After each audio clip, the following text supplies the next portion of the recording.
GMGP, good morning, good people. Y'all could have been anywhere in the world, but y'all decided to wake up with us. You're sick. You're sick in the head. There's a lot of fantasy football shows out there, but I promise y'all, they not like us. Brock Bowers, you looked a little quicker than fast. What does that even mean? Redraft, dynasty, best ball, high stakes, we got you covered. And that's MVS and Justin Watson with some of the dopest tools designed to help you cancel out the noise and dominate your leagues. If there's a white wide receiver named Antoine, sign me up. Maybe it's cultural. I don't know. In season or off season, rain, sleet, hail, and snow, comma, semicolon, period, next sentence, to bring you the most actionable and entertaining content on YouTube. You don't go buy the dip on the Titanic. Quarterback that you love, D-Bro. One of the best values in fantasy football. Prop bets with my man JRich. Is that yes! Let's go! So wipe the crust out of your eye, get you a cup of coffee. It's time to wake y'all asses up. We're Ray and Jay in the morning. My God. How good is Dude, he? How good is he? Let's go. GMGE. It is Friday. Jay, I just realized I need to go change my shirt and put on a Halloween shirt. It is October 31st, 2025. Y'all decided to wake y'all asses up with myself and my brother from another mother. Y'all know who it is. The Canadian, the double down king himself, JRich. You can find him at your boy JRich on X. And yeah, it is Halloween, Jay. It's Halloween, dude, and I'm in no orange right now, Jay. I am. We both have. Do you wear orange for Halloween? What'd you say? Is that a thing? Yeah, you gotta wear orange or pumpkins or. You gotta look like a pumpkin. Yeah, man. I might go switch the shirt on the break, man. We gotta do that. But I appreciate everybody being in the building, each and every eye that's here live right now, and I got something special for all of you here in a second, and I'm gonna do it before everybody else that's late, that hasn't woken up, they've gotten in the building. So those people who are here at the start of the show, JRich, they're gonna get a chance to enter into a giveaway, give them a whole year access into our highest tier in our Discord for a free $99. JRich, we got Patrick in the building. I see Kev in the building. Dane, Matt Jones, right here. I'm just here so Ray doesn't get fined. I feel you, baby. Sometimes it be like that. I totally get it. The freakiest, the Fridays. Terrell is in the building. He said black is an acceptable color as well. I got the orange hue in the back. You get what I'm saying? I got the orange hue in the back. Are we riding the Jacoby Brissett train this week? We will talk about the Dallas Cowboys and the Arizona Cardinals. Friday shows are for y'all. We're going to talk through the games. We're going to talk through matchups. I'm going to put JRich to the test. Confidence meter. Who's going to smash? Who's going to bust? But this show is for y'all. So hit the comments. Who do you want us to talk about? Start, sit, all kinds of stuff. We're just talking ball today. I appreciate everybody being in the building. Subscribe, hit the thumbs up button, comment, like. JRich, how you doing this morning, man? I'm good, man. I'm good. You know, you talk about Halloween night. Yeah. I think for both of us, well, maybe not so much for you. For me, Halloween night, very much removed. Don't got kids, not going to be doing it. You eat a lot of candy, though, JRich. Well, I want to. Well, no, actually, Ray, I've been getting better. I do, you know, back in the day, I used to be eating a lot of the candy. I've been getting better. But I did want to ask you, what are your kids going as for Halloween this year? Okay, so Halloween, my son, he wanted to be, the oldest wanted to be a dragon. So he is a dragon for Halloween. And the youngest, of course, you had to take one guess what he wanted to be. It's a wrestler. He's Penta from the WWE. Okay. He is Penta, luchador wrestler. So he is Penta, and they've worn that damn costume probably 4 days in a row. Now, we haven't washed it one time, JRich. It ain't been washed yet, and they're going to wear it tonight. It's cold as hell out here in Dallas, but we're going to have a good time, man. So I told y'all, the people that are in the building, I want to get it now before the late risers get up in the stream, Jay. We are doing something special here over at DD, and we were going to do this show a couple of weeks ago, and then everything, I was on vacation, couldn't work out. Long story short, we are putting together a premium live stream for the people, JRich. Me, JRich, Scott Connor, Brandon. We'll see if Dynasty Theory will get in the building, but this is going to be our mid-season mayhem show, JRich. Mid-season mayhem. Dynasty, we're going to do startup drafts, rookie values. I think Scott and Shane may do a live roster review on the show. We're going to do giveaways. It's all things Dynasty Fantasy Football for not one, not two, but 3 straight hours of streaming content. This is coming at you live November 12th at 7 p.m. Eastern time. Correct, JRich? 7 p.m. Eastern? Yes, sir. I believe, 7 p.m. Eastern. We haven't confirmed the time, but probably 7 p.m. 7 p.m. Eastern, midseason mayhem. We're talking all things Dynasty. We're going to do a startup draft. We're going to do a rookie mock, talking Trinity, giving stuff away. And for those of you who are live here right now, you're in the stream, you're on the show. If you go look on this channel, the latest video that I just posted a little bit yesterday afternoon, all you have to do is comment mayhem on this video. If you comment mayhem on this video underneath in the comments, you'll automatically be entered to win a year free in our Heisman Discord. One whole freaking year, JRich. That thing's $50 a month.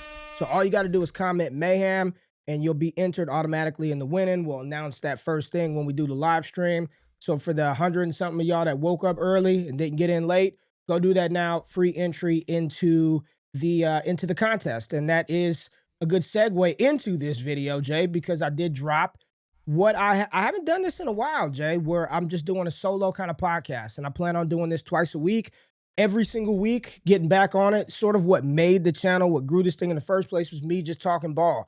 So rookie or the vet, I went through college football, who are the leaders right now, who's everyone projecting to be top picks in the draft, and then went through some of these old-ass veteran quarterbacks and the retreads and how secure are those versus the new guys. Are we sure these new guys are what you want over some of these vets in Dynasty Fantasy Football? So this show will be live every week. I'll be doing stuff on the off days that we don't do Wake Up, JRich. So I'm thinking Tuesdays and Thursdays, put a podcast out for the people. If you can't watch the video when it drops, make sure you subscribe to the podcast feed and it will air there as well. And then the last piece of content, if you did miss it, Trinity. We rocked with the Trinity show, Scott, Connor, and I. That'll be posted, later today, JRich? Right after yeah, I'll post it pretty much after the show. Yeah, I'll probably try to get it around noon, maybe 1 o'clock Eastern time. There it is. So follow the dots, trust the Trinity. You see Tedderone McMillan, Troy Franklin, Michael Pittman, Tucker Kraft on there. Scott and I went about an hour talking about situations, talking about usage, players we want, players we may trade away. That will be live on DDFFB today. So a lot of content. Midseason Mayhem, November 12th. We got the Trinity Report that's dropping later today. And then my solo podcast, I wanted to call it the G Spot, but JRich said no. JRich said we cannot call it. That was very much didn't get through. You did not get through call it the G Spot. So there is no name for it, but there will just be content coming out until we figure out a name. Jay did not like the G Spot for this show, but we got the people. It was funny. Listen, my last name starts with a G, and it's like the spot to be. I didn't think it was. I thought it made sense. My last name starts with G, and it's the spot to be. Yeah, it's the spot to be, the G spot. I don't know what that could be your tagline as you enter every show, but we just don't call it the G spot. JRich said we can't do it. Said the wrong audience would find the video on YouTube and on Spotify, and that's not the type of audience we're trying to attract. Neither here nor there, JRich. Big week 9 in the NFL. Week 10 in the college football landscape, the Heisman Trophy. Nobody knows who's going to win that, but we got more matchups this weekend. It's looking like the Dolphins are going to be picking at the top of the draft. And my, oh my, how much better did the Ravens look last night with Lamar Jackson back under the saddle, under center? They beat down the Miami Dolphins, JRich. So we'll just start right there. Baltimore Ravens, what was it, 28-7 in the game? 28-6. 28-6, Baltimore Ravens. I'm trying to find a screen to switch to it. 28-6. Baltimore got it done. Lamar Jackson comes right back in, 91.9 QBR, 200 passing yards, 4 touchdowns. Derrick Henry, they force-fed him to get to that 100 late, but he got there. 19 for 119 yards. JRich, Lamar didn't have to do a lot on the ground. Didn't look like he really wanted to run a ton. I don't know what the injury was. I think it was a hamstring injury for Lamar. Hamstring that kept him out. I didn't realize he was out since week 4 of the NFL season, but Zay Flowers led the way in receiving with 64 yards, but the real stars of the Baltimore passing attack were the tight ends. Mark Andrews, 2 tight ends, 2 touchdowns for Mark Andrews, another tight end touchdown for tight end Charlie Kohler, and then Isaiah Likely had 60 yards on the night. He was very involved in the offense. Rashad Bateman did score. Did have a personal foul called or unsportsmanlike conduct call in this game as well, but it was really Andrews' 2 catches for 2 touchdowns.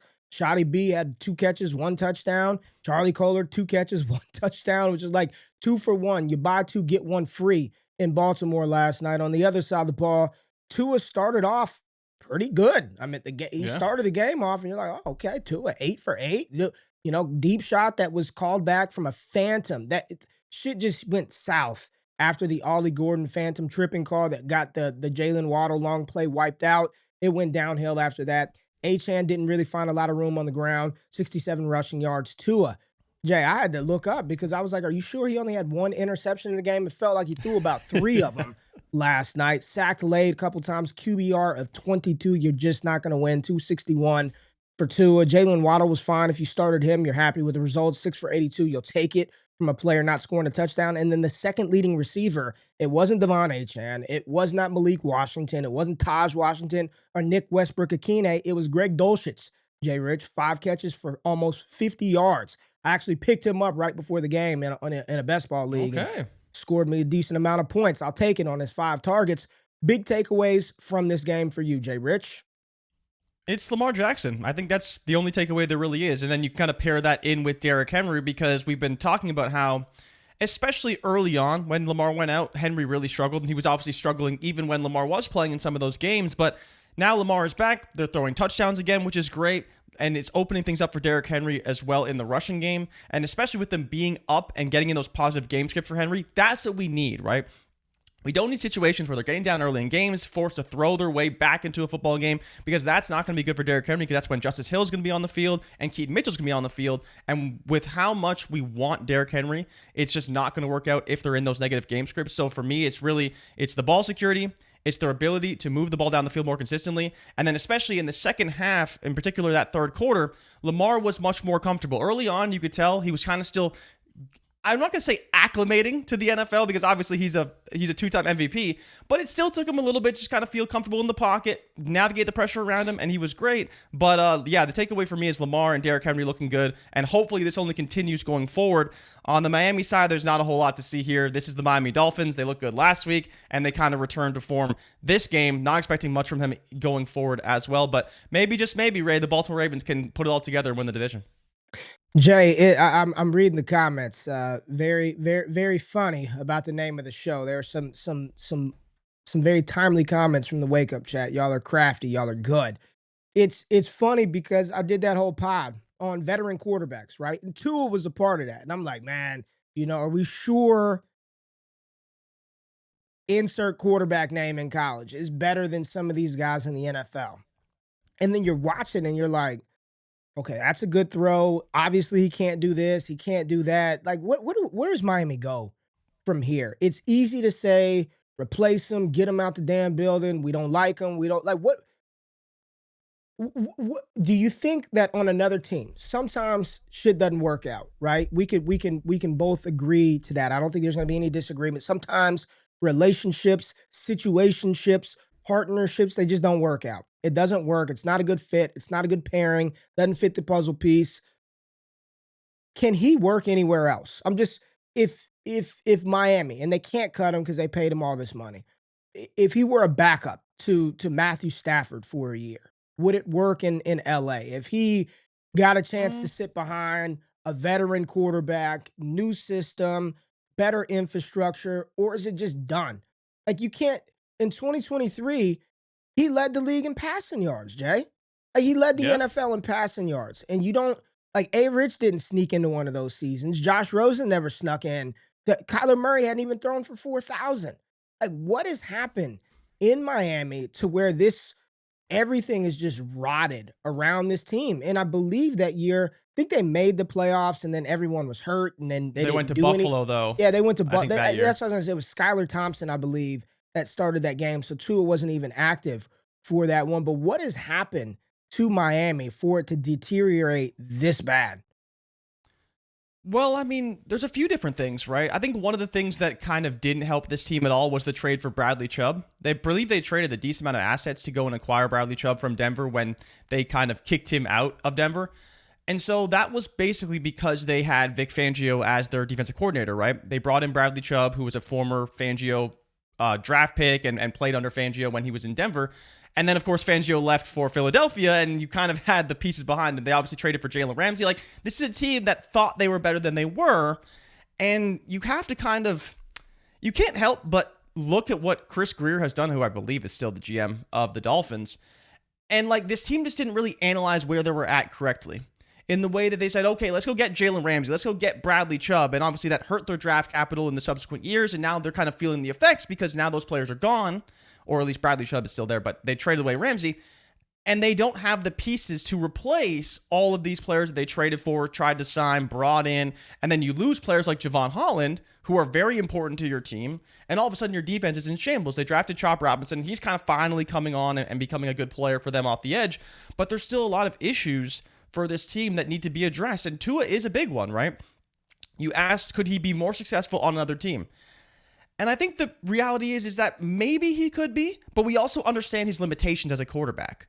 Right? And you compare him across other quarterbacks in the NFL and you say, does he have the limitations Daniel Jones has? And I would say probably not, because Daniel Jones has actually shown the ability to throw the ball down the field consistently. He has had his own mishaps and he does deal with some inaccuracy issues. But Tua is a player who, for me, is like everything 20 yards and in, he can be hyper accurate when he has a good offensive line and he's on his spot. But once you get him off his spot, off his read, he tends to really struggle. And that's the case with a lot of quarterbacks. But I think in the case of Tua, it's the way that he adjusts to that turmoil in the pocket relative to some of these other guys. That is a big issue for him. And so on another team, it seems like the only spot that would really fit for him is San Francisco, right? With the strong rushing attack, offensive line. But Jay, you're talking spots for him. He's not going anywhere though, right?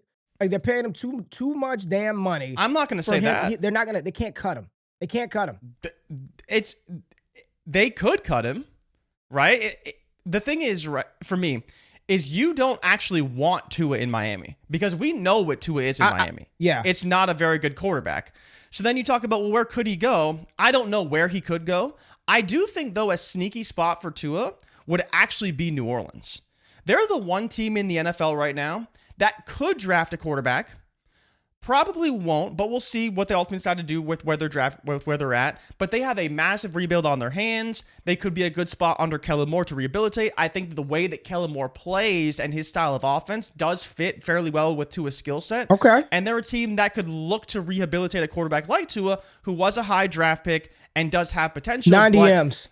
90 M's. Look, I understand 90 M's. There's no way Russell Wilson was cut, man.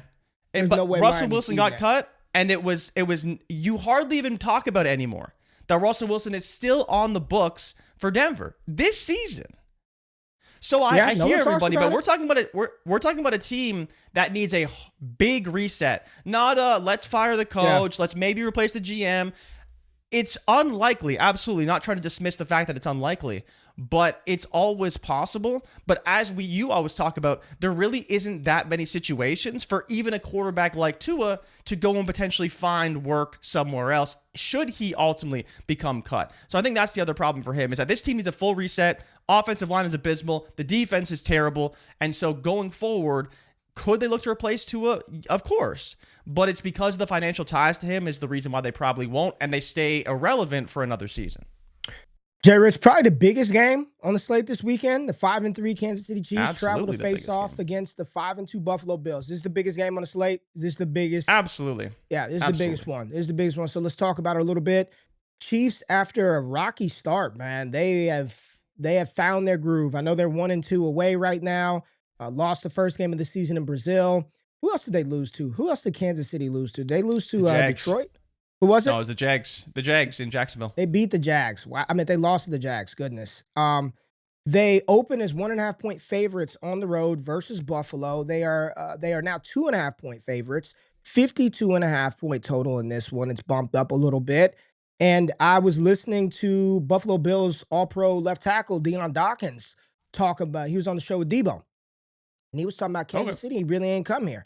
They've come to Buffalo, I think, one time that Dawkins was talking about, saying that they haven't really played him in this stadium, and we're going to see what it do. Yeah, man, he was talking big shit. Didn't they play them there last year? Didn't they play them in the playoffs last year, too? I was listening to Big Doc talk, JRich. I was listening to Dawkins talk. But Kansas City traveling to face off against this Josh Allen-led Buffalo Bills team, who I did a little trivia with you, JRich. I did a little trivia with you on Bleacher Report. I mean, what James Cook was doing last week, I don't think people it feels like he's still not getting the credit that he deserves for the type of season that he's having right now. His rushing yard total on the week last week, I think he had 219 yards, 216 yards, JRich. The highest total rushing for a Buffalo Bills running back since 1973, I believe. And it was O.J. Simpson who had more rushing yards. The only other Bill who had more rushing yards than Cook. Cook is one of 4 players in NFL history, JRich, to have over 215 rushing yards, 2 touchdowns or more on fewer than 20 carries. James Cook. It's like James Cook, Bo Jackson, Derrick Henry, and then somebody else I'd never heard of before. But James Cook, over 215 yards, 2 touchdowns on less than 20 rush attempts, absolutely gutted the Carolina Panthers. Hey, how does this game play out, dude? Because Mahomes is playing like he's playing like the MVP. In my opinion, if I had a vote, JRich, if they gave old Ray GQ a vote for MVP, it would be Patrick Mahomes. He would be the league MVP. Josh Allen is the reigning MVP. I don't know where his odds are, but he can't be favored. He cannot be favored for NFL MVP. It's not that he's been bad this year, but Buffalo in general. No, it's Mahomes, Allen, May as your 3 favorites. Yeah, I don't know about that one. I would have May ahead of Josh Allen, but talk about this game. Talk about the script. I don't know if Pacheco's going to play in this matchup. Kelsey's been dope this year. Steve Smith is out there calling out the Buffalo Bills wide receivers, saying they ain't got a guy. Keon Coleman can't separate. They asked Keon about that too. They were like, "Hey, Keon, did you hear what Steve Smith said?" And he took the hire. He did the right thing. He was like, "Hey, I'm just worried about doing what I need to do to get better and play and yada yada yada." But I'm riding with Kansas City in this one. I think Mahomes goes out there, does the damn thing, even without Pacheco. I think Hunt is fine enough to run the ball, because they don't really they just throw the ball. You got Rashee Rice back. Kelsey is playing good football. Worthy does his part in the offense, and the other ancillary pieces, they pick up the slack where need be. I'm a little concerned about the passing attack of the Buffalo Bills. I'm not banking on Dalton Kincaid and Khalil Shakir to really get it done versus Spags and his defense. Yeah, I mean, it's going to come down to is how good can James Cook and this offensive line be against the front for Kansas City, because that's what it seems like their offense is right now. As good as Josh Allen is, they definitely have struggled to throw the football effectively and, more importantly, consistently to generate big plays down the field. Now, to your discredit of Khalil Shakir, he's actually done a pretty good job converting smaller plays into bigger ones for this offense. I mean, you say that he's got 356 yards and 70 of them came on one play last week. So, but I'm just saying he's considering. But you look to the entire offense. Somehow this is the guy that's generating the explosive plays for them when they have Josh Allen at quarterback, and they do have speed on the outside. But Josh Palmer has been dealing with injuries, so his ability to stretch the field has not been on the field for the Bills. And so it's going to come down to James Cook and how well can Josh Allen manage his pass rush, and I'm sure the exotic blitzes that they throw at him.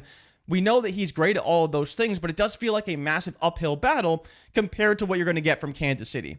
Even if they can't run the ball effectively, I don't really care, because Mahomes can run the ball effectively when need be. And of course, he has all of his pass catchers at the helm, to where Buffalo, who has a banged up secondary and has not played very well on the back end, are probably going to struggle in this game. Now, they obviously have the home field advantage in Buffalo, and we'll see how that impacts Kansas City. But I mean, this is a team that went into Buffalo last year and they weren't able to come away with a victory. I think that Kansas City is ready to go into Buffalo and get a win, especially knowing it's the last time they'll play in this stadium and the fans are going to be excited for this game.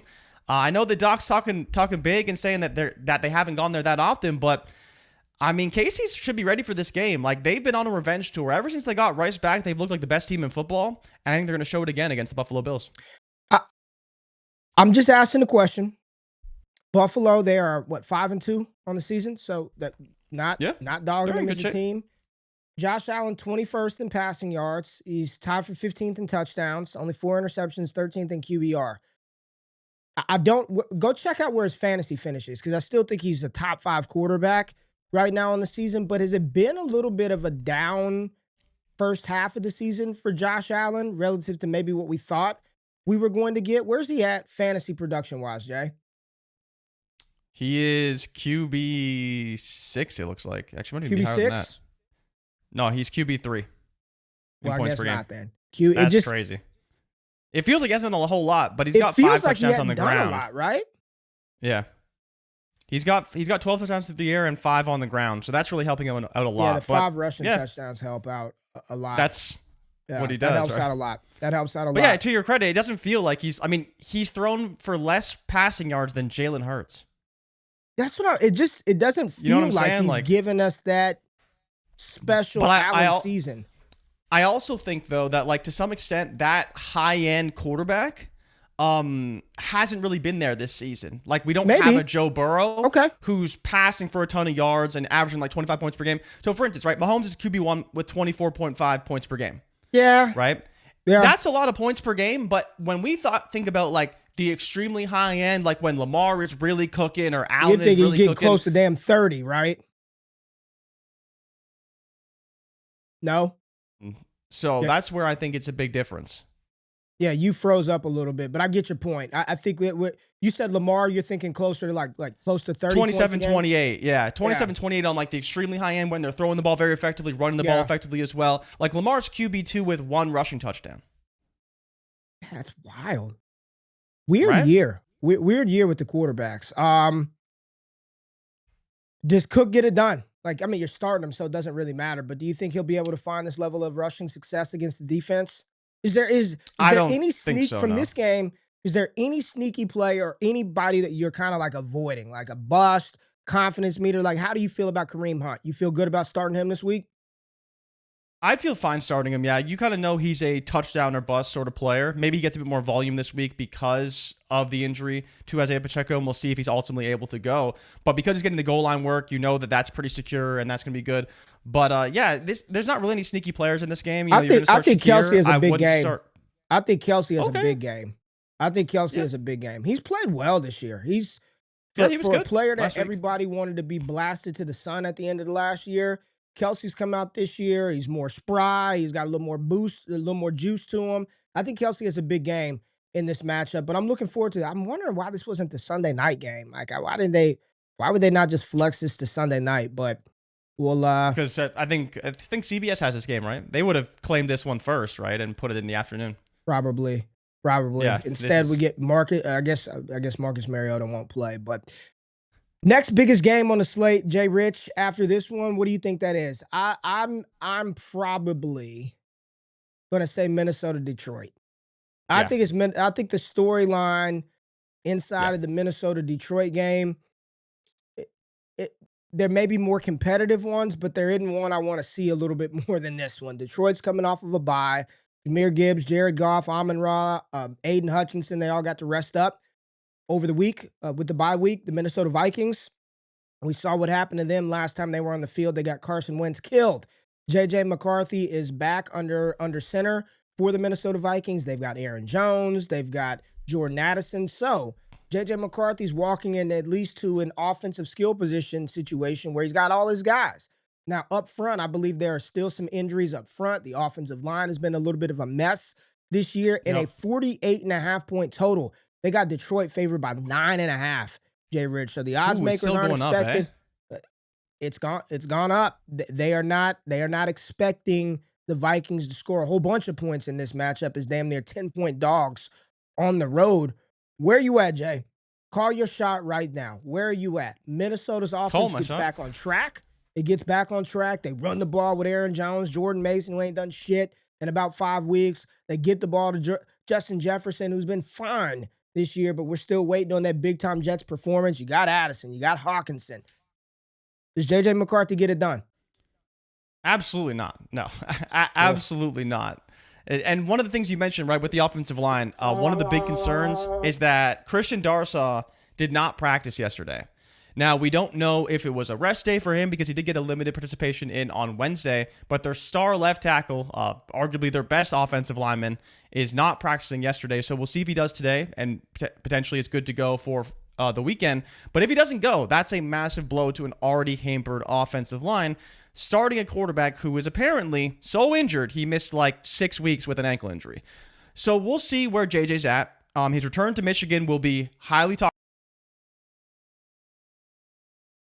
Think the Detroit crowd and how rocking they're going to be is going to be a big problem for this offense. You know, you asked me about Jordan Mason.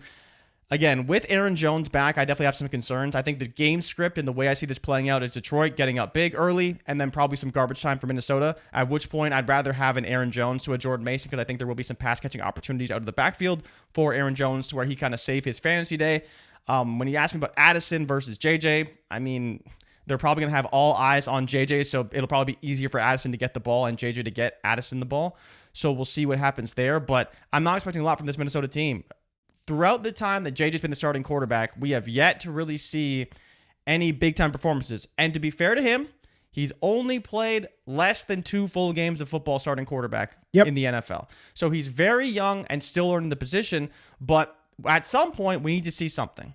And against this Lions team that puts up 30 points a game, that's put up 30 points in 5 straight games against Minnesota, I don't think that the Vikings have any chance of winning this one because I don't think they can match the points the Lions are going to put up. Regardless of how you feel about the defense, I just don't think that the Vikings can keep up with this Lions passing attack. All City 617, what were the coaching comments? What were the coaching comments on JMO? I saw a stat that Jamison Williams is running a go route on 30% of his routes. The lowest percentage throw in football. He's running 30% of those, which is like career high for JMO. So he's been deployed as like a sacrificial X out there. We did not touch on the fact that Aiden Hutchinson just got damn near $200 million, JRich. Aiden Hutchinson just got paid. He got paid big money, JRich. Can you hear that coming through the thing now? Can you hear it? I had to switch some stuff up. Got paid big money, JRich. So I mean, what do you do with McCarthy? Like, real talk, man. Real talk. He didn't play his whole rookie year.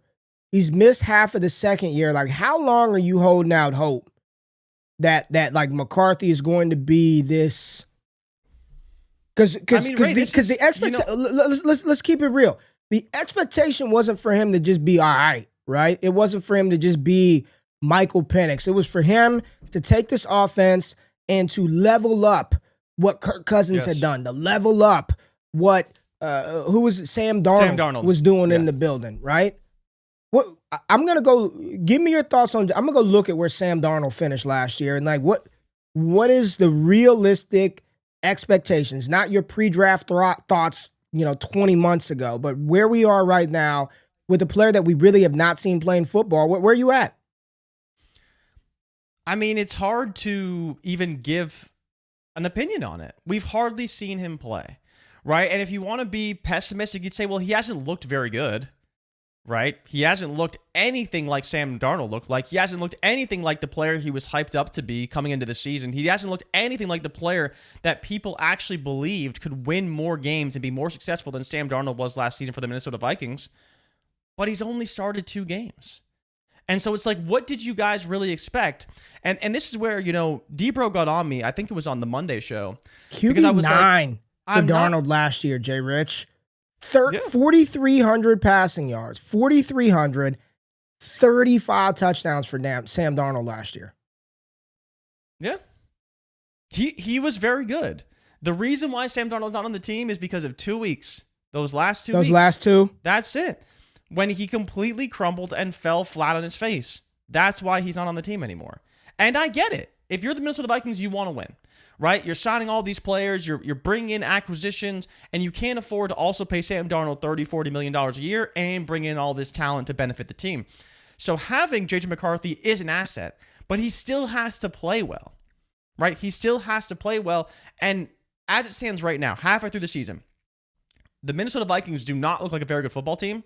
And I think both of us would say today, we're not confident they can turn it around with JJ McCarthy under center because we simply haven't seen him show the ability to rally this team and go out and get victories, especially when the defense isn't playing well. They were banking on having a very good defense this year with a rookie quarterback and kind of just working their way to victories because they have a strong defense. This defense is not playing very well, and JJ's not even on the field, so it's causing multiple problems for this team, and I don't know how they're going to fix it when we know the division is extremely tough, and JJ has not been on the field to where we're seeing that development happen in real time. If he doesn't develop till week 15, this team is going to be in the top 10 picks this season or going into the 26 draft. But I think the reality is he ain't going nowhere. He's got this season. He's probably going to get all of next year to show to show what he can do. It's just tough because we haven't seen him. It's been a year and a half, and we really haven't seen him play football. And when we saw him play football, he was good for like 2 quarters of all the NFL regular season action that we've seen. In regards to Jameson Williams, the offensive coordinator, John Morton, is this the same Johnny Morton that was the receiver there, or is this a different John Morton? But says the team has failed, in quotes, to get Jameson Williams properly involved so far this season. Yeah. He's also been dropping passes, too. Let me go pull up. Let me go pull up Detroit. Let me go pull up Detroit this year. I mean, here, how much confidence do you have in this? I'm going to just show you what the usage is translated to for the Detroit Lions. This is Trinity. It's usage 2025, weeks 1 through 8. Amon-Ra St. Brown leading the way, 8.5 usage. Of course, he's the top dog, 20 points per game. Sam Laporta next up, 6.26, 10 points per game. And then you got J-Mo back here, like significantly lower than where he was last year. When I'm looking at this, there are a couple of things going on in the offense. Jameson Williams not really being utilized that much.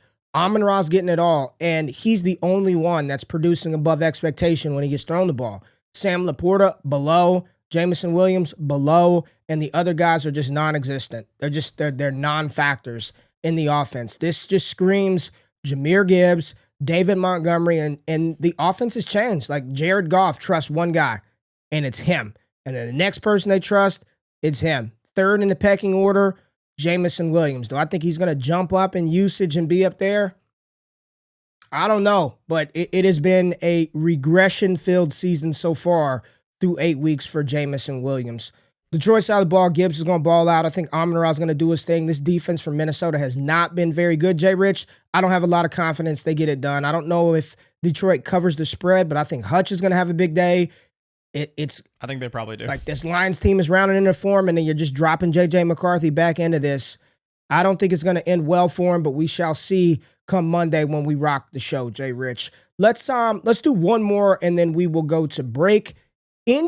Pittsburgh. Pittsburgh.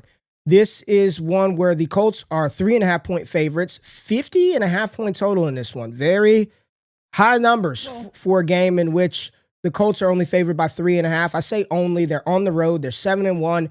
Pittsburgh has the highest paid defense in the NFL. They are the spreadsheet warriors. It looks like they should have all pros at every level. D-line, linebacker, Patrick Quinn. You got Hayward and Watt, and you've got all this stuff, and the secondary is dope.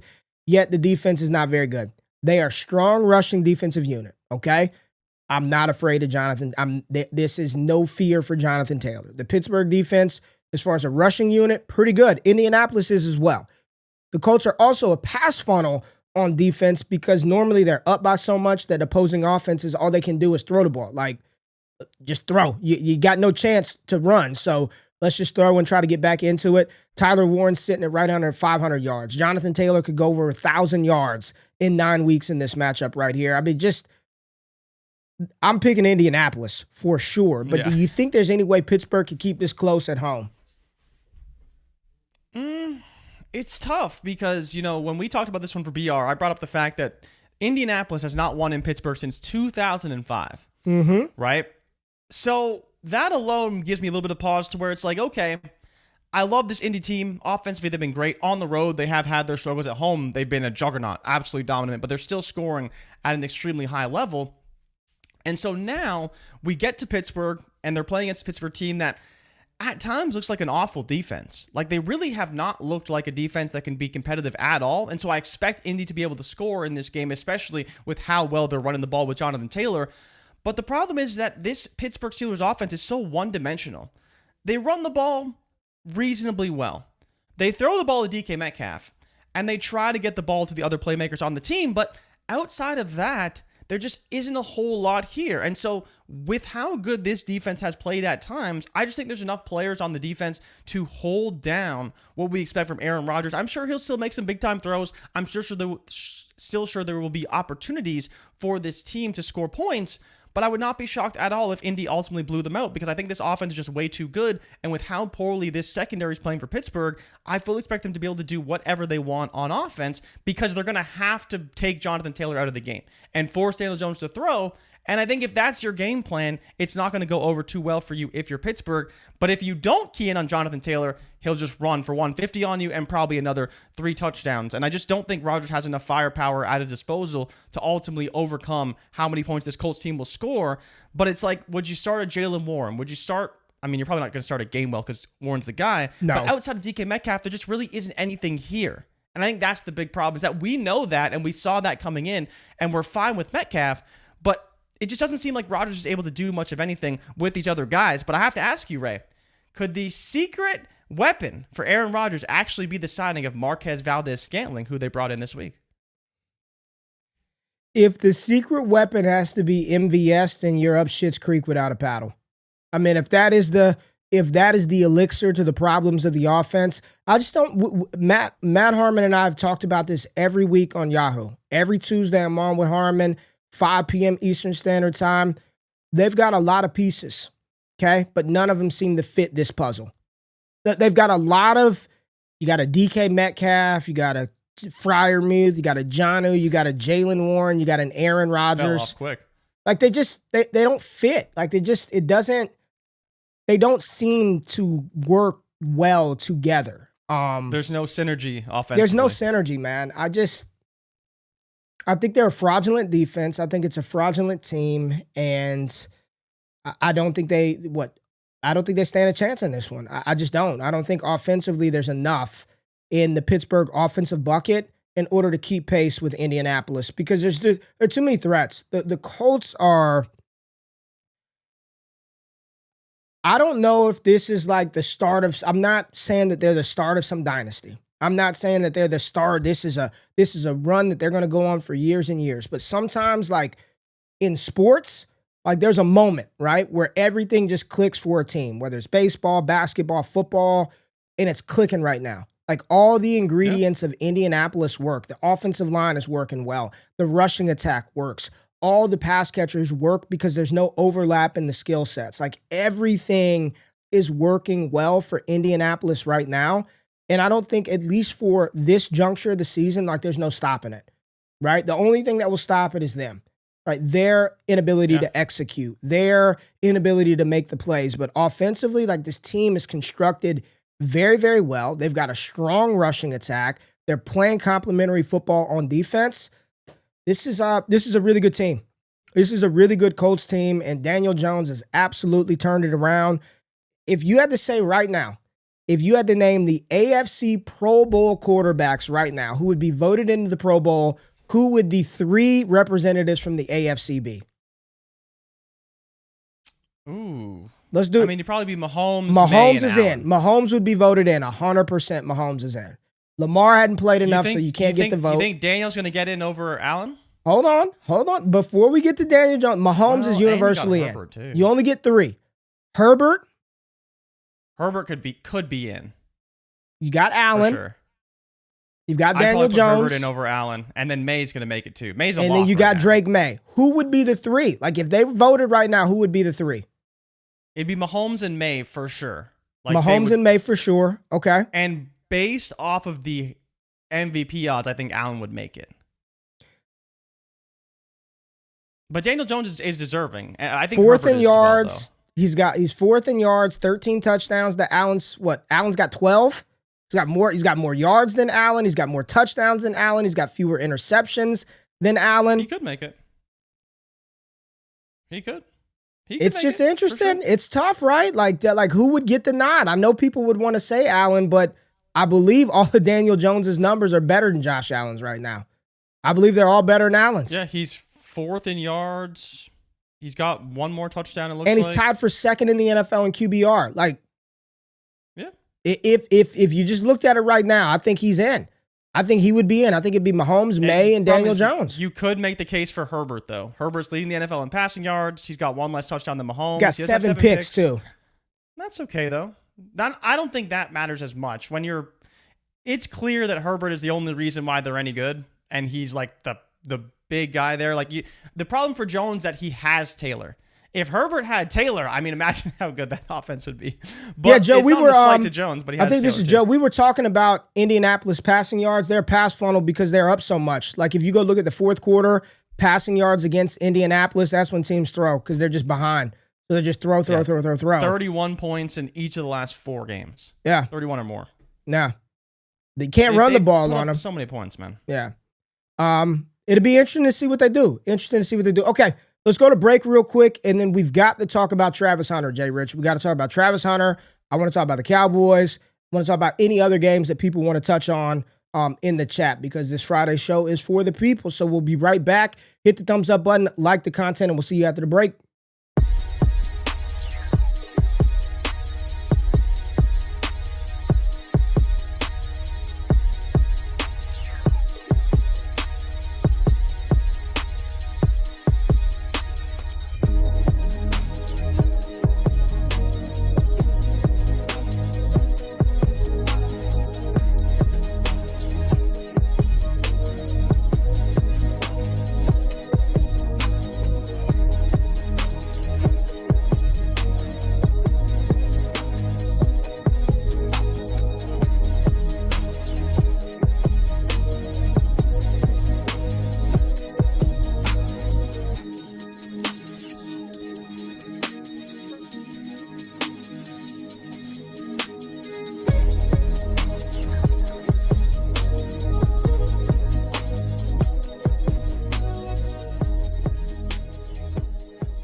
Appreciate y'all pulling up. This is Wake Up with Ray and Jay every Monday, every Wednesday, every single Friday. If you're watching after the stream and you can't make it live, subscribe to the podcast feed. This is loaded up about noon every single day that we do the show. Check out the content on DDFFB. And if you missed some of the announcements earlier today, we've got some new content that have hit the channels and some dope stuff that we're doing over the next couple of weeks. The big one on November the 12th, we are doing a premium live stream, a super stream, 3 hours, talking all things Dynasty Fantasy Football. It'll be the whole crew, Scott, Shane, JRich, myself, Brandon. We'll have some Dynasty Theory. We're going to have the Dynasty Deal Show with Ty DeClaire, talking trades, Dynasty Startups, mock drafts, rookie drafts, giveaway.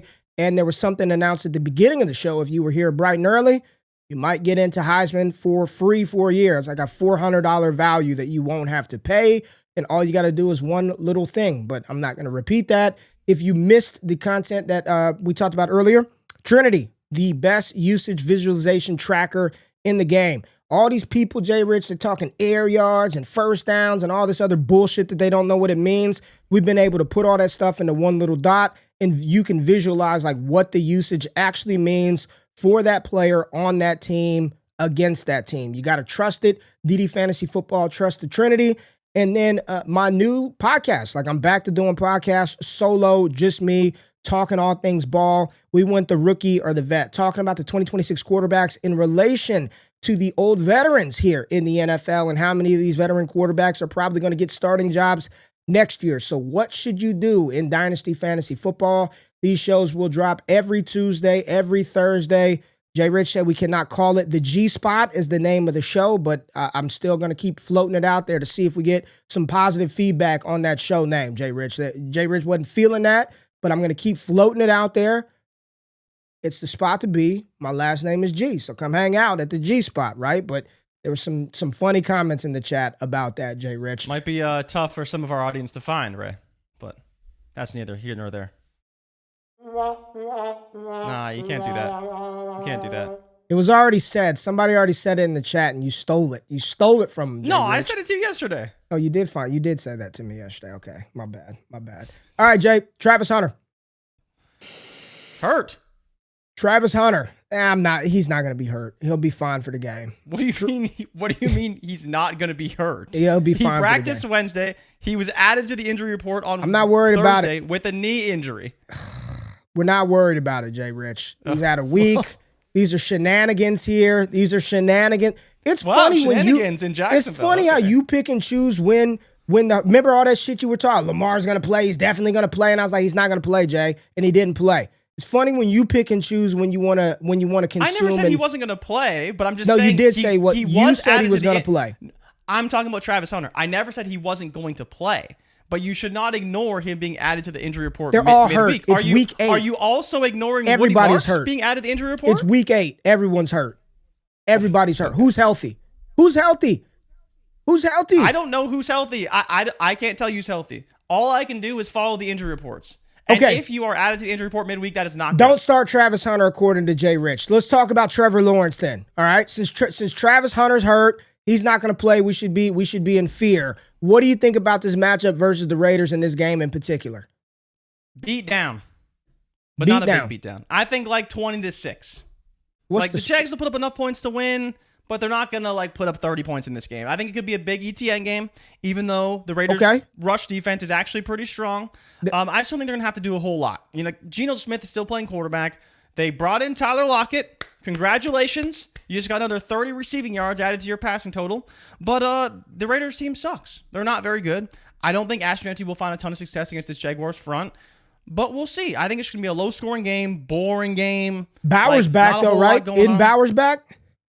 I haven't seen any reports to say that he's not back or that he is, but you were telling me, and I had seen some that there was potential for him trending back after the bye.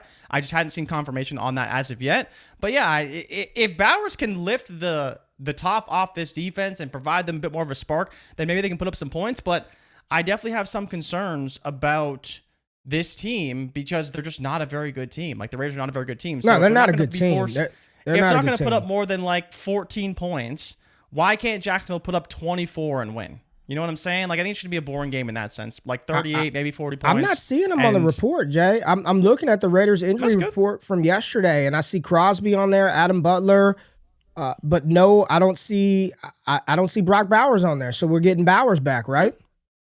Yeah, it sounds like it. That's good. That's good. That's good. Full go Bowers is great for the Raiders. Is it great for the Jaguars, though? Can the Jaguars stop Brock Bowers? I don't think anybody can really stop Brock Bowers. We'll see how he moves after. Was it a PCL injury, MCL injury for Bowers that he suffered, or meniscus? PCL sounds about right. It feels like PCL or meniscus, but the real question is the Jaguars passing attack. Let's just assume Travis Hunter's on the field, active and healthy, ready to go. Brian Thomas is on the field. His shoulder is fine. He's healthy. He's not questionable. He's ready to go. Who's the best receiver in this game? Is it Hunter? Is it Thomas? Is it Trey Tucker? Who's the best pass catcher in this game? That's tough. Because I honestly don't know who. Brock Bowers full go. We're leaving Bowers out of it. We're leaving Bowers out of it, man. Leave Bowers out. If we're leaving Bowers out, then I'm saying Hunter. Travis Hunter. Yeah. If I'm leaving Bowers out, then it's Hunter for me. So you would feel good about playing Hunter this week? You feel good about playing Trav this week? The injury aside, the matchup is great, right? You want players to play against the Raiders, especially receivers, because they do have a good run defense. So even though I think that this Jaguars team will be able to run on the Raiders, the key to success to beat them is actually to just throw the football. And so if T-Law can be good and they can scheme plays for Travis Hunter, which all indications are they're going to do, after Liam Cohen was very complimentary of Hunter and talking about getting him the ball more after the bye, the answer probably should be Travis Hunter. There were a lot of people yesterday. Shout out D-Bro. D-Bro's in the chat. Shout out D-Bro, my dog, over at Fantasy Pros. Check out his content over there. He said Bowers and other people in the chat say full participant in practice, so no issues. Bowers is back in the building. Should help Geno out. Stop turning the damn ball over. Jeanty, I think Jeanty's been fine this year. I think he's been fine. He has not been the Ezekiel Elliott 2016 smash running back that a lot of people thought he would, but he delivered an RB1 finish. I think he's been fine, and he gets the ball a bunch. You know he's going to touch the ball 20 times. Fresh off a bye, I expect a healthy dose of Ashton Jeanty in this matchup. Play action, get the ball to Bowers. There are a lot of people worried about Brian Thomas, man. From a dynasty perspective, if he goes out there and shits the bed this week, there's going to be a lot of panic. There's going to be a lot more panic than already currently exists because it's after the bye, right? And if he shits the bed, then that probably means somebody else has done very good, whether that be Travis Hunter, Parker Washington. I don't believe Britton Strange is back quite yet for Jacksonville. I don't think so. I believe it happens. I think they do prioritize him. It's time to stop playing around. right? The Jags are 4-3 right now. Jags are 4-3 on the season. They are very much in contention for a playoff spot. In the AFC, it's time to stop effing around. Get the ball to Hunter. Get the ball to your big-time playmaker. And I think we see what we saw in Week 7 versus the Rams across the pond sort of carry over versus a team in which they should find success through the air. You should be able to throw the ball on Las Vegas. Trevor Lawrence, come on, man. Come on. Yeah, I mean, I think that's the hard part, right, with Brian Thomas, is that even if he's okay, let's say he gets 4 receptions for like 50 yards. And we're like, man, it's not great, but we'll take it. But then on the other side, Hunter gets 12 targets, 10 receptions, 95 yards, and a touchdown. You're like, okay, clearly, pre-bye, Hunter breakout. Bye. Post-bye, Hunter, wide receiver 1. That's when people should be panicked.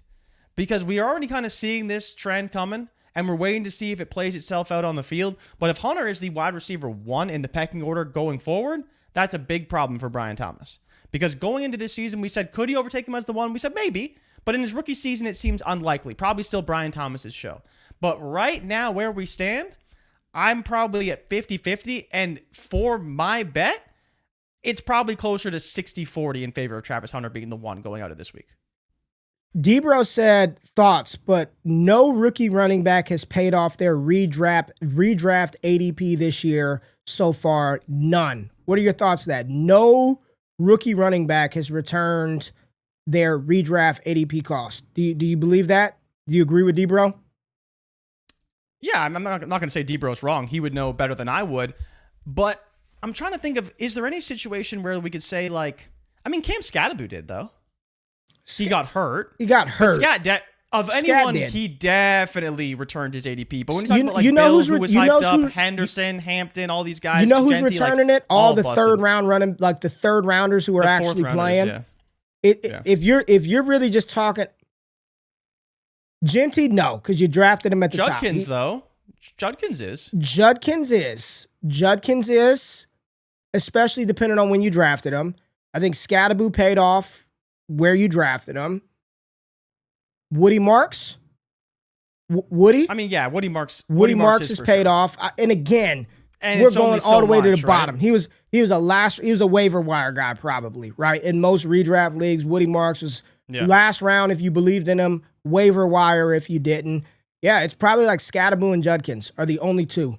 Skattebo and Judkins are probably the only two that have paid off. So in terms of points per game, Judkins is at 13.8. He's in a decent range. Hampton a little bit higher than him, and then Skattebo is the highest right now. He's right behind Saquon Barkley, ahead of DeAndre Swift at 16 points per game. And people are saying Woody and Bill Krosky merit. Again, I feel like I'm cheating with Woody because if I had to bet, he was probably undrafted. Right?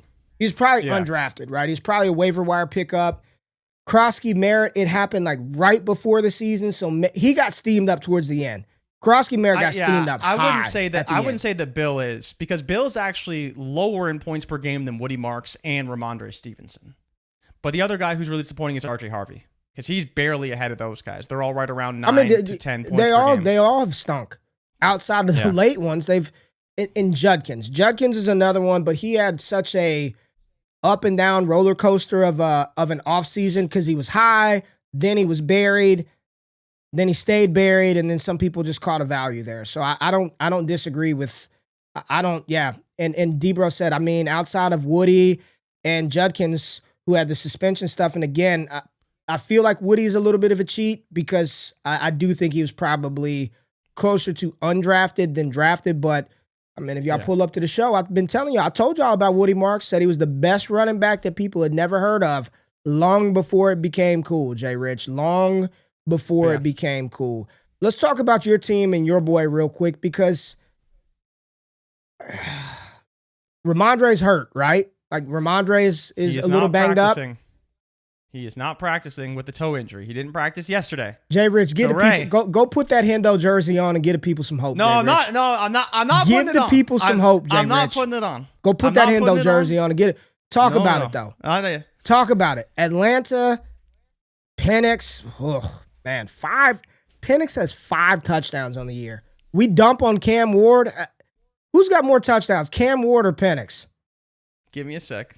I actually have it pulled up right now. We be talking trash about Cam Ward. Cam Ward has 5. Michael Penix has 5. Now, to be fair to Penix, he's played in 2 less games than Cam Ward. How much does JJ McCarthy have in 6 quarters? Like 4? 2. 2? He's damn near half the way there, and Penix has played more. I don't know what Atlanta is, man. You think they should be able to run the ball defensively? They've got some strong pieces, but the week in, week out consistency of this team, I don't know what to say. If you just had to rank not talent, screw talent, okay?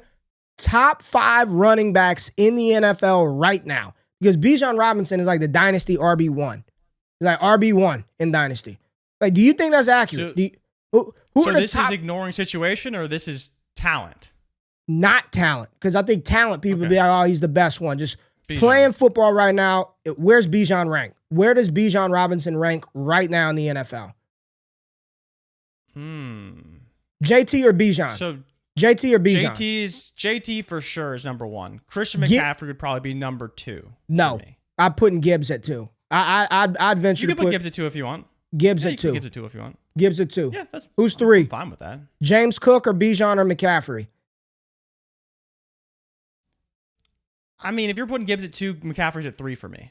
I'm putting Cook at 3. At 4 though. I'm putting Cook at 3. You can put Cook at 3 if you want. Putting Cook at 3. The thing is that it's unfair, in my opinion, to say that Bijan couldn't do what Cook is doing, because I think he can. How am I being unfair? I'm not being unfair. Because do you think Cook would have the same success in Bijan's situation? Would Jamar Chase have the same success if Miami had drafted him? Like, I'm not playing that game. But why is that? They're running backs. It's not that hard to say, is James Cook going to do what Bijan did in the same situation? Versus you put Bijan behind this Bills offensive line, he's probably still very good as well. Right? And he has the pass catching chops that we don't see from James Cook at all. Like, you're talking about a running back who I believe is averaging 55 receiving yards a game. Yeah, I'm not saying he's not great. I just said rank him. I'm not there. I just said rank. Give me the top 5. Where's he at? I think it's probably Taylor. I'd put Cook maybe at 5. Maybe at 5. But like, would you take a Judkins over Cook? No. I like Judkins a lot this year. I think no. Hell no. No. I like Cook. I like Judkins. I'm not taking Judkins over James Cook. No. That's fine. So you've got Bijan and Christian McCaffrey and Gibbs for the 30th time. Jonathan Taylor, Christian McCaffrey, Jahmyr Gibbs, Bijan Robinson, then James Cook. I'm going JT, Gibbs, Cook, McCaffrey, Bijan. Yeah. Same 5 in just a little different order. But back to Henderson. Is there hope? Is there hope? I'm not going to say there's hope. Like, I can't do that, Ray, because the problem is the moment that I take the jersey out the bag and put it on, Terrell Jennings is getting 20 carries and Henderson's getting 10. That's what's gonna happen. He's not gonna touch the ball, is he? Happen. They're not gonna give Jennings the ball, are they? Yeah, they will. He got signed to the active roster this week. He was a practice squad up and down guy, week in and week out for a few weeks, and they just signed him, so he's going to be the RB3 for this team going forward. So there is absolutely a world where he could get opportunity in this game, and he's going to operate as the RB2 more likely than not. So Hendo's operating as the 1. He was good last week. He was good last week. I can't say he's going to be the 1.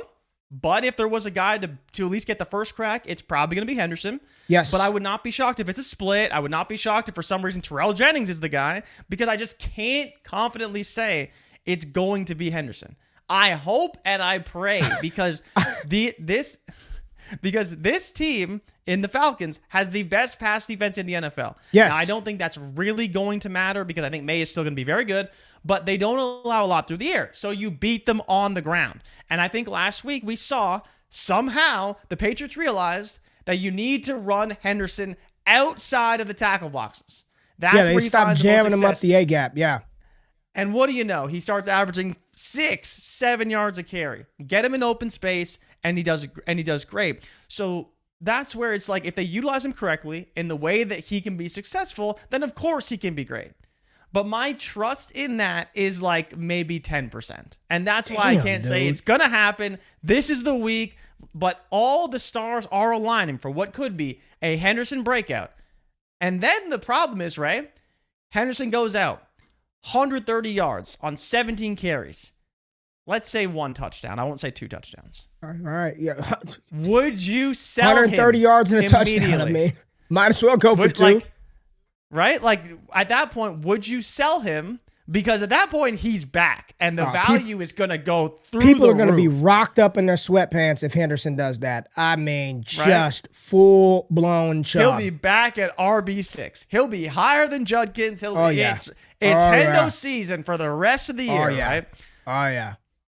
So Ike said, yeah, they will. I said they're not going to give Jennings the ball. Ike in all caps said, yes, they will. They will give Jennings the ball. They absolutely will. We'll see, man. He fumbled down the goal line. It was a little unfortunate. If he balls out, people are going to be bricked up. And I mean, real ready. And somebody said they signed Dearness Johnson this week. So looks like Mondre. This is him and someone else to the practice squad. I forget. Another notable this is it. Come on. RB guy. Come on, Travion Henderson. Like, this is... Watch it be damn Terrell Jennings, man. First running back on the field, Terrell Jennings. But couldn't you see Henderson running like 30 yards, tripped up at the 2-yard line, and they sub him out for Terrell Jennings so Jennings can get his first touchdown? Of course they're gonna. Right? Yes, of course they're gonna sub him out for Terrell Jennings. Why? What? Jay, Chicago, Cincinnati. We both picked the Bengals at home. There's a 51.5 point total. My gosh, Chicago, a team that can't score touchdowns, but they're facing up against a team that can't stop anybody. The Cincinnati Bengals gave up 39 points to Justin Fields. You know, Fields ain't thrown a pick all season, JRich. No interceptions for Justin Fields. He has not. Really? Wow. He's been sacked 37 times, but he has not thrown an interception this season, JRich. Good for him. Cincinnati versus Chicago. We got to talk through Caleb. What's there to talk about, Ray? This team, dude, is the most frustrating right now because offensively, like, it's a good offensive unit. Like, they're top 5 in offensive efficiency, percent of drives that end in scores. You've got a strong rushing attack. Yet somehow, despite all of the good offensive collective team totals, Caleb Williams is goddamn QB 30. JRich, QB 30. Not good. I don't get it. Like, I don't understand what's happening with Chicago. Over the last 4 weeks, no team in the NFL has kicked more field goals than the Bears. They get in the red zone. They're bottom 3 in the NFL and converting those red zone touches into scores. Like, that's really the issue. They get to the red zone and they don't score touchdowns. Even versus Baltimore, their first 2 drives, outstanding drives. They moved the ball all the way down the field. Hell, they got to like the 5-yard line and couldn't score twice, right? And had to settle for field goals. Then they're missing field goals. Defense is still ass. I think Cincinnati beats them. I don't think they're going to have an answer for Ja'Marr Chase. I mean, this dude, what's Chase gotten in back-to-back weeks? Like, he's averaging 20 targets a game. Look at it. Dude, 23 targets, 19 targets. I mean, just feed that Ja'Marr Chase. Number 1 in the NFL in receptions. Number 2, that's a truck. Like, you want to talk about a dope wide receiver, despite the circumstances. Like, this is just special shit. Now, the average drops down because the quarterback didn't push the ball downfield, but 70 Jay, he can leave. He could come out of week 9 a few catches away from 100. Like, he can go out there and get you 15 grabs and end the week with 80-plus receptions through 9 weeks.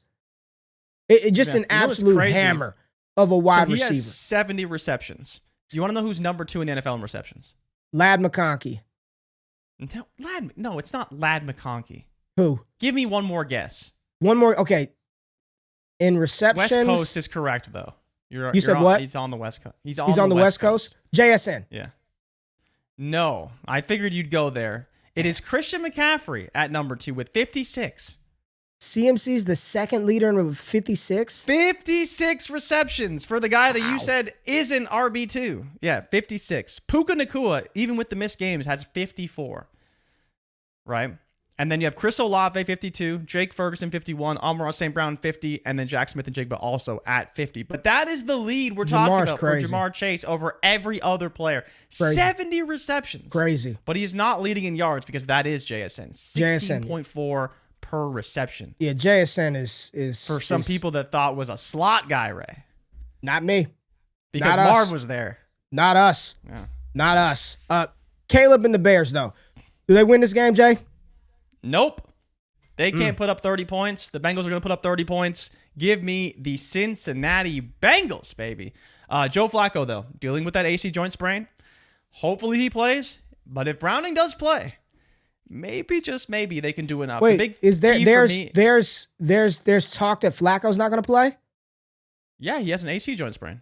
Didn't you know that? I mean, I know, but I didn't know that he was like in line to miss the week. I wouldn't say he's in line to miss. I'd say he's kind of a toss-up right now. I'd say he's kind of a toss-up. Let me just say this, man. People expect him to play, I think, but Debro put a comment in the chat. Debro put a comment in the chat. I got to pull it up right here because it's not that I'm going to say I disagree.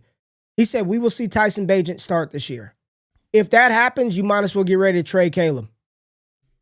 If they bench him, he ain't going to take that very well. If they bench him for Tyson Bagent, you might as well find a new home for him. Like you don't do that to the number 1 overall pick in the second year. Well, you shouldn't. If you do that, he's done in Chicago. Yeah. But I mean, if you get the same performances we've seen for the past 4 weeks or 3 weeks now, for the rest of the season, how could you not take a look at what Tyson Bagent has? Especially if you're Ben Johnson, right? Because you asked me the question, who lasts longer today? Caleb or Johnson? And I think the answer is still Johnson. Yeah. Based off where things are going, right? And and the trajectory of the team.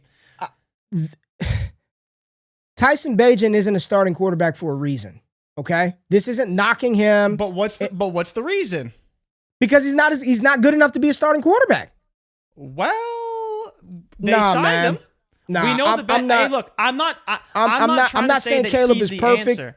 I'm not buying that Bagent is the better option. Like I'm not buying that shit. I'm not trying to say that he's the better quarterback, right? But it was definitely interesting to see the way that Ben Johnson talked about Tyson Bagent and the fact that they went out and gave him a contract extension this offseason.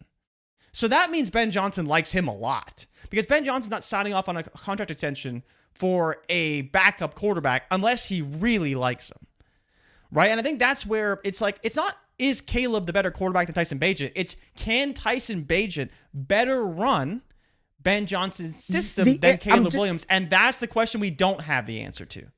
I have the answer. The answer is no. Okay. And the difference between, because what Ash says right here, didn't they do it to Bryce? The difference is the quarterback that replaced Bryce, there was no hope, shot, chance, or possibility that Andy Dalton was going to be the long-term starter or at least even a patch. Like there was no threat to Bryce Young for benching him for Andy Dalton. There would be something here. Like you don't do it for a young quarterback. You don't do it. Like the situations are way different. Way different. I don't think there's a chance in hell. Do you think they're way different though? Absolutely. So, but by admitting that, aren't you also admitting that there's a world where Bagent is the better quarterback? Because if you believe, okay, but if you believe that Bagent is not the long-term answer at quarterback, then the situations aren't that different. It's just one is an old quarterback in Carolina versus a younger quarterback in Chicago. Yeah, but perception is reality, dude. The perception, right? Like I don't think they're the same. I don't think replacing Caleb it's not the same because Caleb would take it way differently than Bryce Young would. Would you not? And that's the difference. At least you can sell Andy Dalton coming in as a veteran to get shit on track, and Bryce, we're going to go back to you. Like how do you spin that? Hey, Caleb, we're going to put a quarterback who also doesn't have experience. He has not played in the NFL. He has not had success in the NFL, whereas Andy Dalton has. Andy Dalton has had success in the NFL. I know it was a long time ago before some of y'all were playing football or watching the game, but he was very good in Cincinnati with A.J. Green 15 years ago, right? Like, you can sell the veteran coming in to get shit back on track. You're not going to sell me that a rookie Division II quarterback is going to come in and help Caleb and help the Bears get it back on track. No. I don't think there's any chance of that. But that's where I think it's like, you guys are so focused on Caleb. And it's like, but maybe Ben Johnson wants to win football games. And he's sick and tired of Caleb and his inability to go out and win football games. And if you believe that Ben Johnson is the real top dog in Chicago, it's not the starting quarterback, it's Ben Johnson. How do you think Bagent can run the offense more consistently when no one's even seen Bagent play with Ben Johnson? What are we talking about? But that's where, if we're already having conversations as to whether or not Caleb could be benched for Tyson Bagent, clearly there is more than nothing there. If you think there's nothing, then why are we having the conversation? If you think there's no chance, why are we having the conversation? It's the fact that Caleb has been so bad that it's opening the door to, well, maybe there is a world where we see Bagent this year. And then, to your point, maybe he looks terrible. But we don't know if he can run Ben Johnson's offense better than Caleb can. We don't know that, and we'll never know until it happens if it happens. I do. You know how I know it? Because he's not playing. That's how I know it. That's fun. But I think he's not playing because he wasn't the number 1 overall pick. And it's not to say that he's better than Caleb, but that's the real reason he's not playing. This love for backup quarterbacks is wild. I mean, we do this shit we do it all the time. And then the backup comes in and you're like, man, just get the starter back in there. Like, where is he at? But that's where it's like, Ray, you're too focused on the Caleb aspect of it and not on the winning. Like, the Bears and Ben Johnson want to win football games. So Bagent's going to help him win, not Caleb. I'm just asking. Bagent gives them a better. But if they believe that Bagent gives them a better chance, then he's going to play. That's all I'm saying. Like, I don't know why you think it's so crazy when you're openly admitting that there is a world where maybe Caleb doesn't finish the season as a starter. I never said that. I didn't say that shit. So you don't think there's any possibility of that? You think Caleb is playing well enough that there's no way in hell that he could possibly be benched for even one game? If he's hurt. I'm not saying he's hurt. I'm saying benched. I'm saying if he's hurt, that would be. Yeah. Let me make it very clear, because you keep saying I'm saying that he's going to get benched. I didn't say that. I don't believe that's going to happen, and I don't believe that's an outcome for this season. So no, I don't think that Tyson Bagent gives the Chicago Bears a better chance to win than Caleb Williams. Full stop. But that wasn't the question. I asked you, do you think there's any world where Caleb gets benched because of his poor play and inability to win football games? If he gets hurt, that's when he'll be on the bench. Because of poor play and his inability to win football games, which we've seen time after time after time. How the hell I don't think there's a world. I'm gonna just answer your question very directly. No, I don't think there's a world. You do, right? I think that there's a reason why these conversations are coming I answered up. you with is there a world? Since you're asking me, is there a world? And I said no. Absolutely. He's been awful. We talk about in the same EPA realm as Jake Browning and all these other bad quarterbacks. So why not? Why is he impenetrable to a benching? It's because he's Caleb Williams, because he'd probably throw a fit. That's why.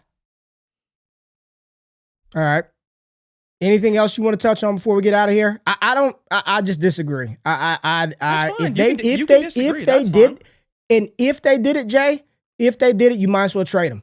Get him out of town. Like, if you bench him for Tyson Bagent, you might as well trade him.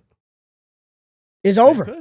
It's over for him in Chicago. If they willingly pull him out of the game for Tyson Bagent for performance, it's over. Ben Johnson's you're not the guy. At that point, you've said to the number 1 overall pick last year, you're not the guy. You're not the quarterback. Yeah. If that happens, I'll eat crow. If that happens, I'll eat Cincinnati. But if they lose Cincinnati, which, again, we'll see. Like, they should beat Cincinnati. But if they lose to them, I think there'll be a lot of pressure on Ben and on Caleb, and there'll be a lot of discussion as to what the hell is going on with this team. All right. Well, we'll see. Hit the music, man. Back though this week. Hit the D-Bro, of course D-Bro doesn't like that, Caleb. They've won 4 games, right? They've won 4 games. They have won 4 games. That is true. That is factual. JRich, get us out of here, man. Thank you to everybody for tapping into the show. We love and appreciate each and every one of you who come and support us. Make sure you hit the like button. Make sure you subscribe. And, of course, enjoy football this weekend. We do have the Blue Jays and Dodgers tonight in Toronto. I will not be going to the game, but it should be a phenomenal matchup. Do they get it done? Do they close out the Dodgers, Jay? I don't think so. Not with Yamamoto on the hill. You don't think so? He's too good. I don't think so. Too good. Too good. But Spurs 5-0 it's going to be a great game. Spurs 5-0. Wemby. Spurs 5-0. Spurs 5-0. Got the association is back. Betting stuff. We got college football this weekend. We got a lot of stuff. Jay. Yes, sir. Oh, my bad. I interrupted. Weekend of football. Yeah. I wasn't sure if you're going to take it from there. No, you got it, man. Get us out of here, man.